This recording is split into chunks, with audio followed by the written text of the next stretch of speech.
An Erios original.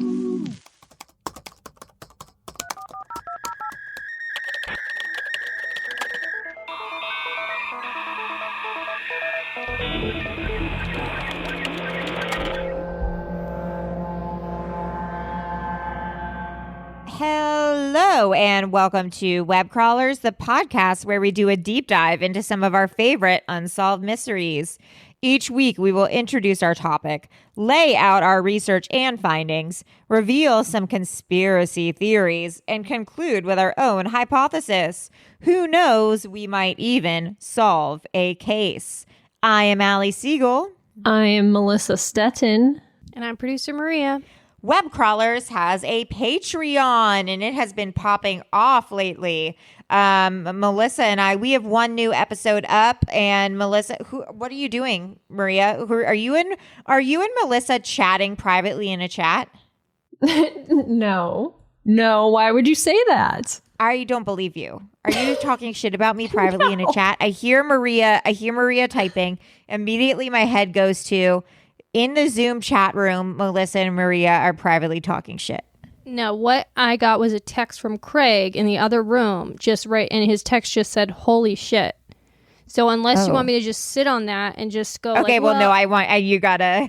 I don't know. That's what I said. I said, "What is it?" And I'm waiting. Great. Well, keep us posted because I actually do care about that. I care too. Okay. Well, so I put up a new episode this week while I was in the bathtub, so that's exciting. Yeah. And then Melissa and I are going to put up more episodes next week. Maybe I'll even film a video episode while I'm in the bathtub. Ooh. Wow. And I'll be covered in bubbles. Maybe it will be about the Loch Ness monster or something. God. So to get access to rewards, bonus episodes, shout outs, merch discounts, go to patreon.com/webcrawlers. You can donate as little as $2 a month to become one of our bimbo patrons. Additionally, please rate and review us on Apple Podcasts. If you give us a 5-star review, DM it to us and we will shout you out. Also, we have a hotline. Insert jingle here. 626-604-6262. Please leave us a voicemail and we will play it as you know. And then Melissa has an exciting announcement. Yes. So this Thursday, I will be on the series finale of Blind Spot. Whoa. It is the 100th episode. It's the final episode. It's on Thursday night. I think at 8 o'clock on NBC. And I'm in it's the first 5 to 10 minutes. I am in it. Don't you have a speaking role too? I do have a speaking role. I say words. That is so crazy. So does that mean you're in SAG? Oh yeah. Oh, I've been in SAG. Well, okay, cool. I'm not in any guilds, but whatever. That's incredible. So what time is that on and what station? I believe it's 8 o'clock Pacific time on NBC. NBC. Were you just about to sing that too, Allie? For real? Yeah, we just sang it together. We sang it. Why? Well, it's the NBC. It's the NBC jingle. I know, but that's weird. That's really, really weird that we would all think to sing that. I guess. I think there's weirder things, but it's definitely a coincidence. There are weirder things, but it is weird. Yeah, it's weird, but on a scale of 1 to 10, I would say it's a 2 or a 3. Yeah, I'd give it a 3. Yeah, if one was the weirdest. Okay. Sure. Okay, Melissa, who are our patrons? We have Jennifer R., Murr Smith, Hannah L., Trice S., Dan L., Allison A., Emily H., Allie A., and Nick B. Interesting. A lot of Allies. Yeah, I sent out an email blast to all my Allie friends. So thank you guys for filling on that. Maria, are you okay? She's having trouble with her earbuds. I don't know what's going on. Did Craig respond yet?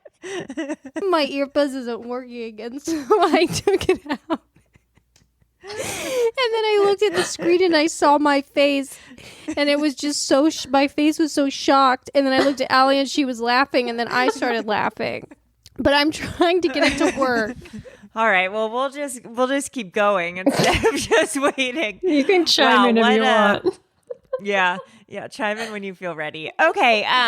I started off super excited for our main story today, and then the more we researched it, the more we realized it's not exciting at all. Well, actually, what's funny is that I remember you were like excited to do it, and then you're like, I don't think it's that big of a mystery.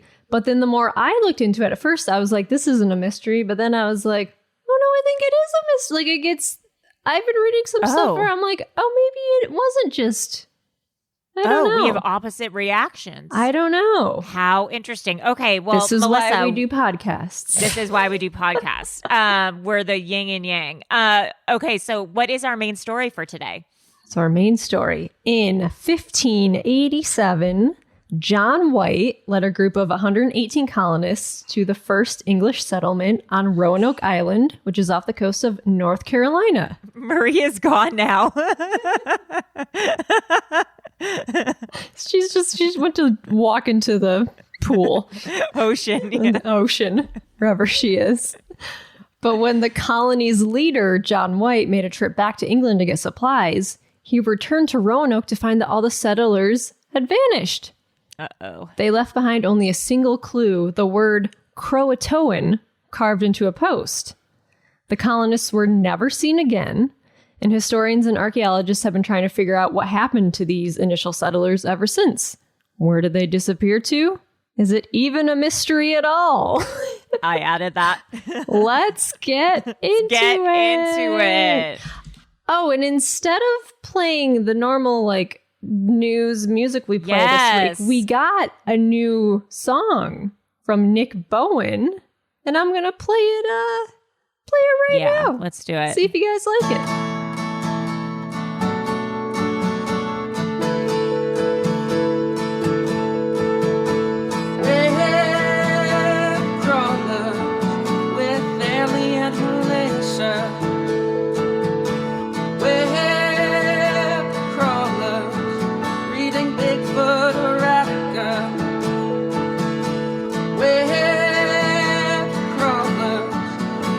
Such a thing as good cause.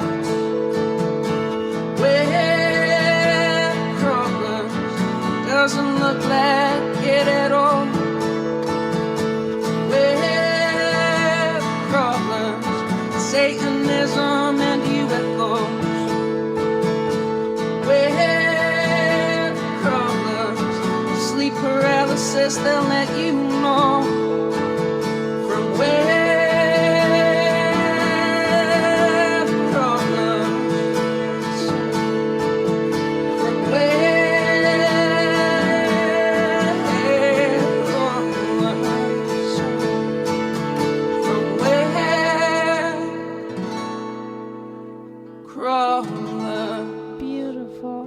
Beautiful. That is lovely.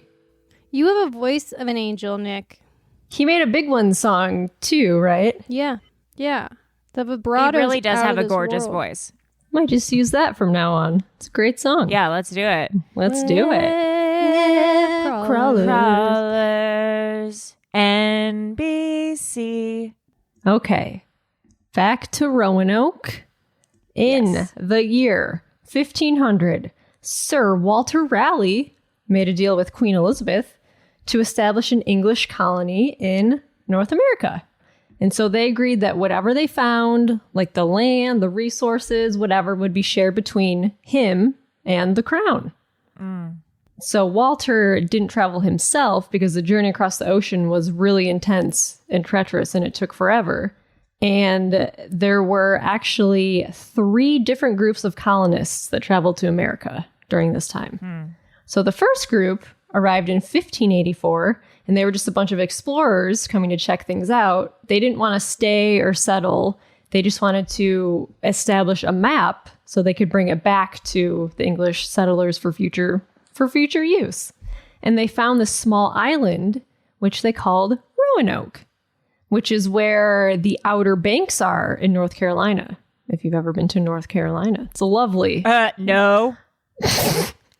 Sorry. Jeez. So this group ended up burning down a native village and beheading a chief. Like, they were assholes. They came over, they're like, Jesus what's up? Christ. What's up? Yeah. Just messing shit up. Yeah. So even though They were reliant on the indigenous people for food and supplies. and they ended up being driven out, and then they sailed back to England, Good. like the pieces of shit they were. So meanwhile, Seriously. a second group of about 100 men were already on their way. Like, they were already on a boat coming over while this first group was going back. And they wanted to establish a military base in this new world.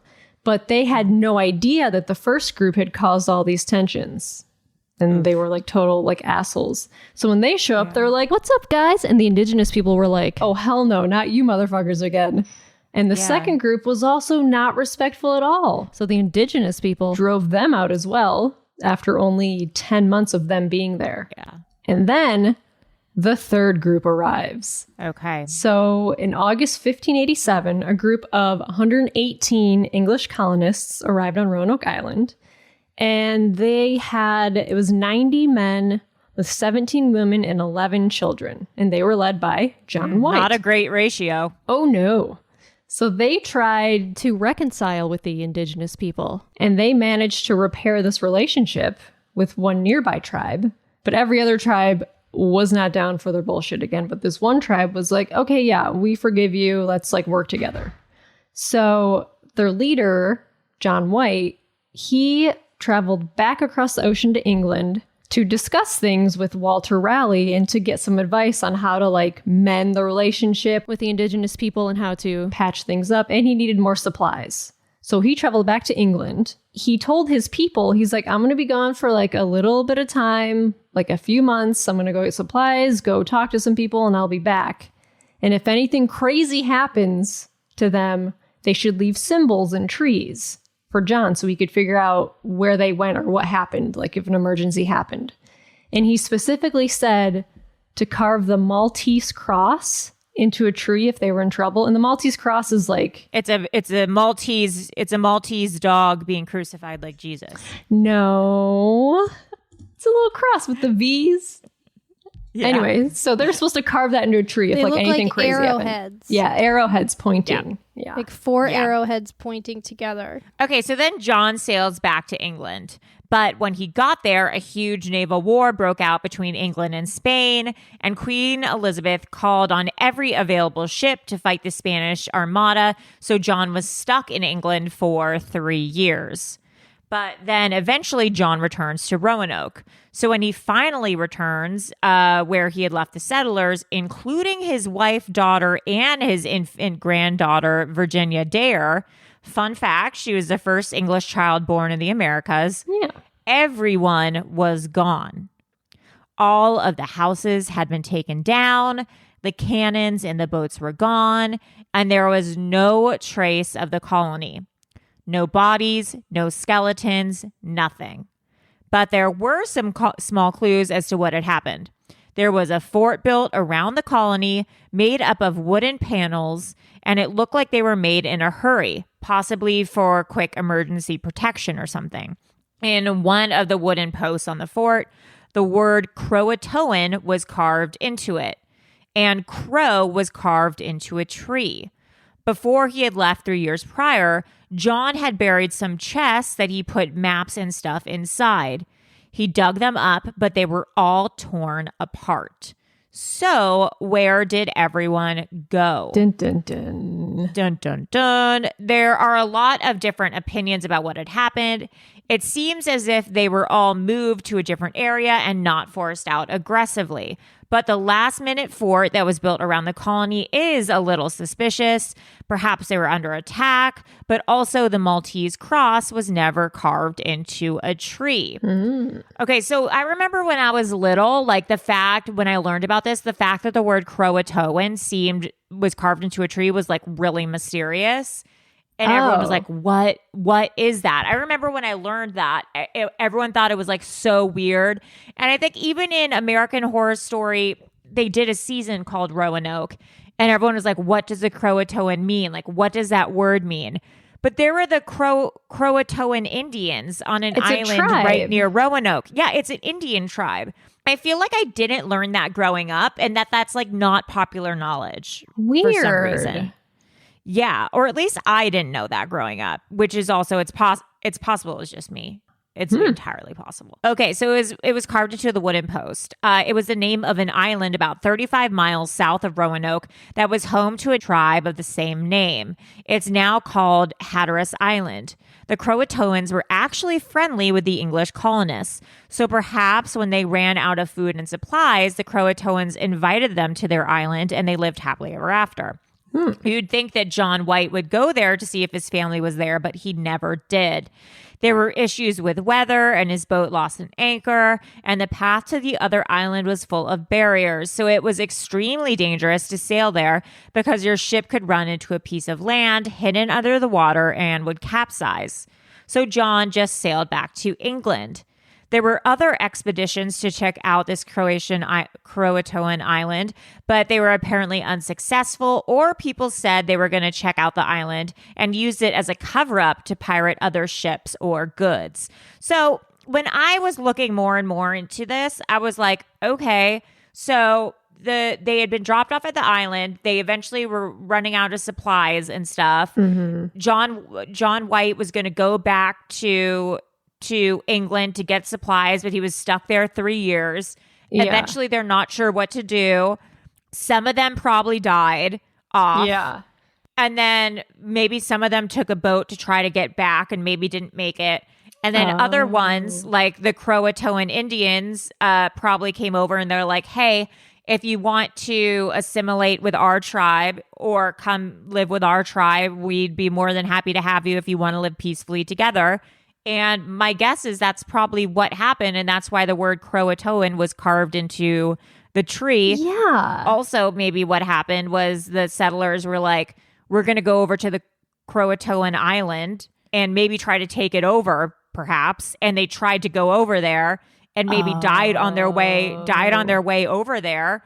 Or they went over there in the hopes of taking it over and then were killed by the Croatoan Indians when they got over there. Yeah.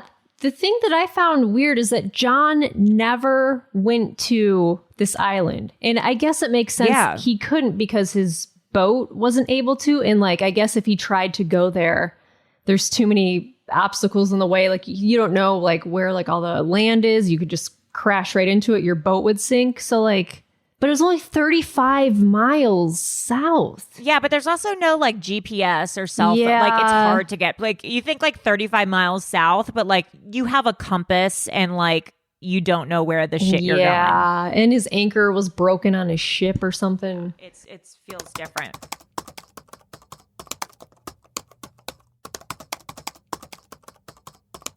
Another theory is that the settlement could be underwater. So some historians think Roanoke? Yeah, from centuries like of Atlantis? erosion. Yeah. Wow. Not like that far deep underwater, but just like a little bit underwater. And one scientist says that an estimated 750 meters, which is a half mile of land, has been lost in the past 400 years due to hurricanes and currents. But then other scientists disagree with this theory. So there's like, it's crazy because so many historians and scientists disagree about Roanoke. Like there's no final opinion. Like people disagree and it's so strange. Well, that's like, I swear to God, when I learned about this in 4th grade, like they presented it as the biggest mystery of all time. Oh, weird. Like I feel like I learned, Maria, you grew up in LA. Did you feel like you were taught this as like something, it was like a scary story. Like I feel like they presented it as something like spooky and supernatural. I'm going to be real honest with you guys right now. You've never heard of this before. Until like 10 minutes ago, I thought you guys were legitimately like talking about that movie, The Secret of Rowan Inish. The Secret of what?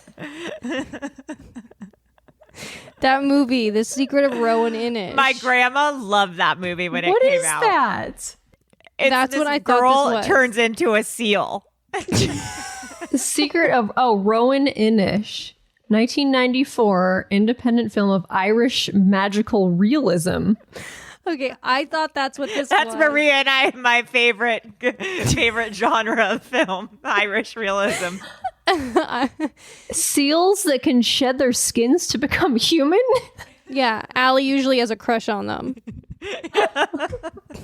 That's who Heidi Klum was married so to. I never knew this. I'd heard the name Roanoke, but I didn't know that was separate from Rowan Inish. And to be honest, I didn't even know they did an American Horror Story about it. And then I looked up right now that there was a whole season called Roanoke. I was like, well, where was I? Because I had no idea either. I didn't, I don't watch all the American Horror Stories, but I see it advertised. And my mind must just blur out any mention of Roanoke. Maybe you were there, and as a past life kind of thing, it's too traumatic. So whenever it's brought up, you just black out. Well, I know what happened. I have memories of what happened. Well, what happened? Well, there was this guy that came to the island. And he said, hey, his name was John Donnelly. Okay. And he said, guys, there's why are you on this island? There's cool stuff over here. And then everyone was like, oh, I don't know. We don't know. We're just chilling. And then he was like, well, why don't you follow me? And then there was a little boat parade. Boat parade? Yeah, it was a boat parade. Okay. Ever heard of it? No. Well, we used to do them all the time. Okay. And there was a boat parade, and then we landed on the North Carolina mainland. And then we were like, oh, this is pretty cool because there's more restaurants and stuff. And then restaurants in 1587? Yeah, because we weren't allowed to eat. Melissa, you seriously sound ignorant. Oh no. And so then John Donnelly killed himself. Oh shit. Oh no. Why? That's bad. That's a bad ending. Jeez. But you were closer to an Olive Garden. Well, no, because it turned out he was a murderer. Oh, and he okay, felt so bad about it. And then people were like, "Oh, where's John?" And then someone was like, "Oh, he killed himself." Okay. Wow. That's what really good. happened. And then the Croatoan thing, that was just something fun. My friend Larry did that on the tree. Oh, it was just a prank. Yeah. He's funny though. You should meet him. He's really funny. Is he single? He's not single. He's got a wife. Damn it. Ugh. Swerved again. Well, I mean, I guess that's it then. But yeah, do you have any other theories? I know they're all going to be wrong, but do you? Yeah, do you they're have all any going to be other wrong. Stuff Another theory is that they just moved 50 miles inland because the houses. Well, that's kind of what Maria was saying. Yeah, so the houses weren't burnt or destroyed. They were taken down. So maybe they took the houses down, moved all their materials, and then just rebuilt inland because there's more food. Yeah, that was how we moved them on the boat parade. There's more food inland, Yeah. That makes total sense. And then there was this clue on a map. So this old map of Virginia and North Carolina. Yeah, Maria's nodding her head. From the 16th century was found. I remember this map. Oh, my God, yeah. And, go ahead. and experts. You're going to love this. Yeah. Oh, yeah. So experts at the British Museum used lights to look at this map, which had a brown patch covering part of it. And so underneath this patch was a tiny blue and red symbol. And they believe that it shows the location of an emergency fort or settlement that could possibly be where the settlers from the lost colony headed. That's funny. So there's this weird, So one historian... one historian said that before John White left his fellow colonists, the settlers had already discussed moving 50 miles inland. Huh. And so the distance on roughly compares to the location on this mystery fort that's depicted on the map. So one historian said that the cover-up on the map could be an effort by the settlers to keep information from the public and foreign agents. It's it was a secret that they were going to be moving inland, and they didn't want anyone to know. This reminds me of Lost. Yeah. It's like a hatch. It was the hatch, not Penny's boat. Oh my God, so romantic. Okay, so scientists went to the site and used GPR, apparently. Yeah. In 2006, they used GPR, which is ground penetrating radar, horny name alert, to study the ground. It emits radio waves into the ground and measures the echo as the signal bounces off of various things buried underground. Essentially, it measures the depth of the signals travel before hitting something that causes a bounce back. The signals could potentially indicate a hidden object underground. They did find some sort of buried structure and a fence that strongly indicates there was some sort of colonial presence in the area, about 2 to 5 feet below the ground, but it's complicated because there was also colonial sites in that area through the 1700s. So you don't really know if it's Roanoke. So that means the findings were inconclusive. Yeah. Then there's the Lumbee Tribe, called the Lumbee Connection. They were a tribe native to North Carolina. Some of the surnames in this tribe are actually English, and some of them have light-colored eyes. So it's possible that maybe the Roanoke settlers integrated into this tribe. Yeah, that's a common theory, is that the Lumbee or the Lumbee people are like part of the English settlers, that they have like connections to them. That was a great movie, The Secret of the Roanoke. It's like really beautiful. Seals were a big deal in the 90s. Like Andre. They really were. Secret Andre? of Roanoke. I mean, I think you never saw what's Andre? What's Andre? Who's Andre? Is that a seal? Okay, your listeners right now are freaking out. Like, I bet there's been 5 car accidents since you've said that. Like, someone just fell off their elliptical. Andre, the movie about the seal. No, what is that? Oh, I've Maria? never seen it. It's a movie. Wait, Tina Majorino is in it? Yeah. She's a girl from Waterworld. And she's the girl Joshua from- Jackson. This feels like something I would have watched because I was obsessed with Joshua Jackson in the 90s. Guys! And then there's like a teen love story, and they play This Magic Moment. And she finds a seal, Andre, and she keeps him in her bathtub. God, you guys. Based on a true story, the greatest adventure is finding your way home. True story. Oh, that's also what they called the magic toaster. The brave little toaster. You guys are Stupid! What's a I'm brave talking little with two toaster? Melissa, are you out of your mind? Where were you? What are you guys talking about? I feel What like I'm is in a a vortex. brave little toaster? That's a made up Melissa, thing. are you being serious? Are you? That's a made Allie. up thing. Are you being dying. serious? Have you heard of the Land Before Time, Melissa? Oh yeah, of course. Yeah. What am I, an What's idiot? the brave little toaster? What are you Talking about? Oh, it's a real thing. She sounds like a Martian that came down to Earth. What the? This is wild. The brave toaster. A vacuum, a toaster, a blanket, all go on a magical adventure together in a lamp. In a lamp. You sound like an idiot. I'm gonna pee my pants. I've never. I don't know what this is. You've never heard of that, Melissa? No, never. Oh my god. Maybe it was banned from Michigan. It's really, you know who did it? John Lasseter did it. It was like John Lasseter's first movie before he got into Pixar.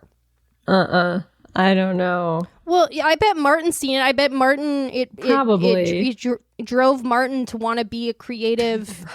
I'm his sure biggest it propelled influence. him into the creative life. I'm sure it is. I don't know. I watched like Beavis and Butthead. I didn't. I have to explain what Andre is. I have to explain what Rowan Inish is. I have to explain what the brave little toaster is. What am I doing here? It's like I'm talking. I don't know what to say. I'm just fuming.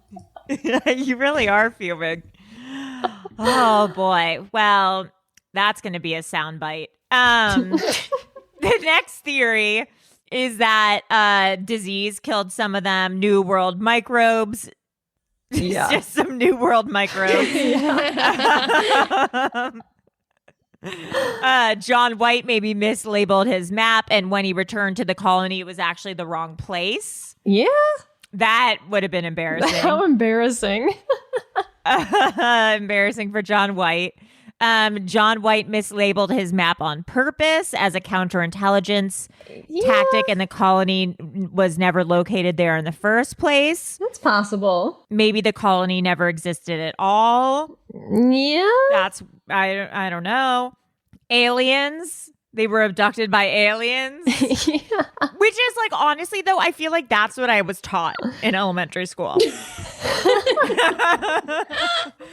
I feel like I thought this was like the greatest mystery the world has ever seen. Like, I feel like growing up, like, I like the Croatoan thing, and then they all vanished. I honestly thought my whole life that a whole settlement vanished into thin air. Well, that's what I'd always read about it. I know. And that's not it at all. It's like totally normal. Like, it's honestly not a mystery. It seems like, I mean, because all of their homes and everything they built was taken down, I think that's somewhat mysterious. And then when they got there, that big fort was built around it, like in a hurry. So, like, they were trying to protect themselves somehow? Unless I, like, really researched this bad, and by really research this bad, I mean, like, you wrote the whole document and I watched, like, half a documentary. But, like, no, I think that it was the Croatoan tribe. I think they either took them in or they captured them. Or because they were running out of food and supplies. They didn't know what to do. I have a question. Yeah. What is that? it? Virginia Dare girl or whatever. I mean, we have her name, and I'm sure that we have names of everyone else that was on this island. No one ever heard from them again? Like, there was no other writing or anything? No, everyone disappeared. Well, that's weird, because you could say, oh, they went inland or whatever, but then, like, why was no one ever heard from again? Yeah. Well, it's the Lumbee Tribe connection is like, that makes a lot of sense to me, because some of their last names were English and they had like really light colored eyes, because how else would they have children that looked so most different? Likely they were being raped. Let's not lie. Like, white people aren't cool. Like, it was probably forceful. Yeah, for sure. Maybe there was one love story. Oh, that's true. Maybe there was one romantic tryst. But yeah, I really feel like my whole life I was like, they were abducted by aliens or some sort of poltergeist, and I just I'm really disappointed. I feel really let down and sad. Well, what was the American Horror Story Roanoke? Was all about this? It was, yeah, but like hardly. It was about Roanoke, but it was like about ghosts and like murder, which also like exacerbates the idea that there's something spooky about this and like supernatural, and I don't think there is. Yeah, I don't think it's supernatural or ghost or anything. I just think they were either killed or they were either captured or they just got up and moved. Yeah, after waiting 3 years, like, what are they going to do? Yeah. Just hang out? Be like, oh, I hope John's coming back. It's been 3 years. He's not coming back. And he had like his... If there's one thing I know about this kind of stuff, he's never coming back.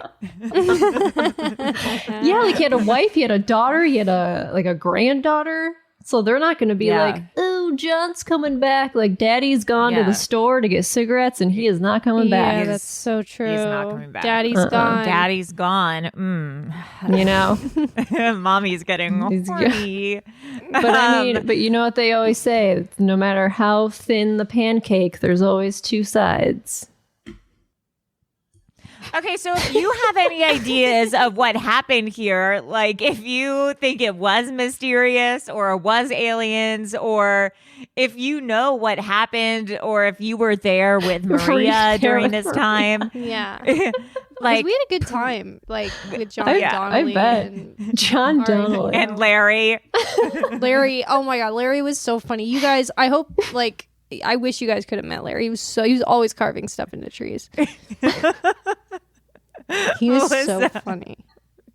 Melissa, oh boy. If people want to reach us, where can they reach us? You can email us at webcrawlerspod@gmail.com, or you could find us on Instagram or Twitter. And, okay, I'm Allie Rowan Inish Siegel.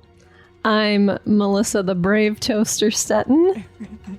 And I'm Maria Andre Blasucci. Bye. Bye.